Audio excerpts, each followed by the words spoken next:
Imagine traveling to a place where the past never stays buried. A place where every door feels like it's watching you, and every story you hear might actually be a warning. Now imagine this place is real.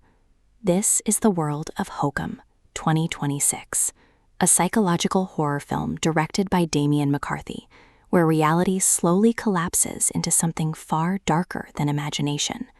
At the center of this nightmare is a man named Ohm Bauman, played by Adam Scott, a successful horror writer, a man who builds monsters for a living but cannot escape the ones inside his own mind. Ohm arrives in rural Ireland, at a remote hotel called Bilberry Woods Hotel. He is not here for vacation. He is here to bury his past. Literally, he carries the ashes of his dead parents. And his plan is simple: scatter them at the place where they once found happiness, their honeymoon hotel. But from the moment he arrives, something feels wrong. The hotel is too quiet, the staff is too strange, and the woods around it feel like they are breathing. Then he hears the first story: a locked section of the hotel, a place no guest is allowed to enter, the honeymoon suite. And according to the locals, it is haunted by a witch. Ohm laughs it off. To him, it's just folklore, just nonsense, just hokum. But in horror stories, that is usually the moment reality starts to crack. Because soon after his arrival, an employee disappears.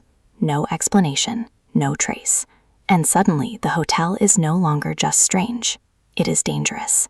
And Ohm Bauman, the man who writes nightmares, is about to become part of one. But what he doesn't know yet is that this hotel is not just hiding a ghost story. It is hiding something far more personal, something tied directly to his own past. And what happens next will force him to question everything he believes about reality.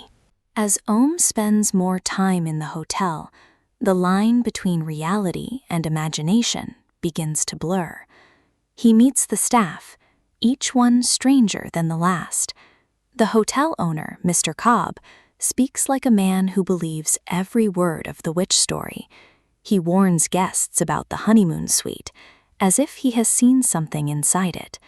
Then there's Fiona, the bartender.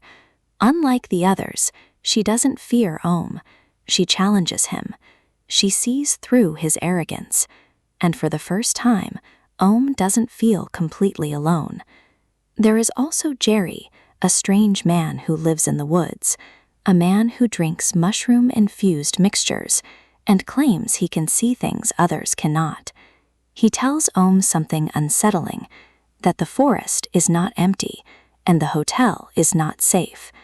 But Ohm dismisses him too, because Ohm doesn't believe in ghosts, or witches, or anything he cannot explain. But then, things begin to change. He starts seeing things, reflections that move too late, shadows that don't match their source, and whispers that seem to come from inside the walls. Still, he tries to stay focused.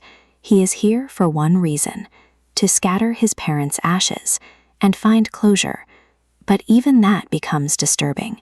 As he spreads his mother's ashes gently near a massive ancient tree, there is something almost sacred about it. But when it comes to his father, he simply pours the ashes out carelessly, like a burden he never wanted to carry. Because Ohm Bauman is not just grieving, he is angry and broken, and something inside him has never healed. Then comes the disappearance. Fiona is gone. No explanation, no evidence. And now the hotel is no longer just strange, it is a crime scene waiting to be uncovered. But what if the answer is not human at all? What if the witch story is real? Or worse, what if it is something else entirely? Now Ohm is trapped. The hotel shuts down for the season. Guests leave, staff disappears, and suddenly he is alone in the building. Or at least he thinks he is, because now the honeymoon suite calls to him. Locked, sealed, forbidden, but not empty. Ohm begins investigating, and what he finds inside the hotel is disturbing. Hidden passages, strange symbols, and signs that something has been living here for a very long time. The deeper he goes, the less certain he becomes about reality. And then the witch appears, or something that looks like a witch, a figure tied to Irish folklore, the Cailleach, an ancient being said to control winter, death, and the underworld. But this witch is not just a story. She moves, she speaks, and she knows things about Ohm that she should not know. Your past is not buried, she seems to say. It is waiting for you. Ohm begins to realize something terrifying. This is not just about a missing woman. This is about him. The hotel is reflecting his guilt, his trauma, his childhood, and something he buried long ago is coming back. Then comes the biggest revelation, the truth about his mother. A memory, a flashback, a gun, a childhood accident, and suddenly everything changes. Ohm's reality collapses because the monster he feared may not be outside the hotel at all. It may be inside his own mind. And now there is no escape left. In the final act of Hokum, everything converges. The hotel becomes a maze of darkness. Reality breaks apart, and Ohm is forced into one final confrontation. He draws a chalk circle around himself, a symbol of protection from folklore. But whether it is magic or desperation, we do not know. And then the witch appears fully, not as a rumor, not as a shadow, but as something undeniable. She speaks. She reveals fragments of truth about death, about fate, and about what waits beyond the living world. But the most horrifying truth is still coming, because the hotel is not haunted by a single entity. It is haunted by guilt, by memory, by trauma that refuses to die.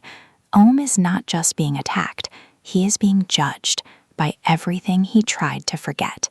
And then comes the final moment, a confrontation between acceptance and denial, between truth and madness. Ohm is forced to face what he did, what he lost, and what he cannot undo. And in that moment, something inside him breaks. Or maybe, finally, heals. The ending of Hokum does not give easy answers. Instead, it leaves you with a haunting question. Was the witch real, or was she always just the shape of Ohm's guilt? Hokum 2026 is not just a horror film. It is a psychological descent into grief, guilt, and memory. A story where the real monster might be the past we refuse to face, and the scariest place is not the haunted hotel, but the human mind. If you enjoyed this breakdown, make sure to subscribe for more full movie explanations, hidden meanings, and deep story analysis. Because some stories don't end when the credits roll. They stay with you long after the screen goes dark.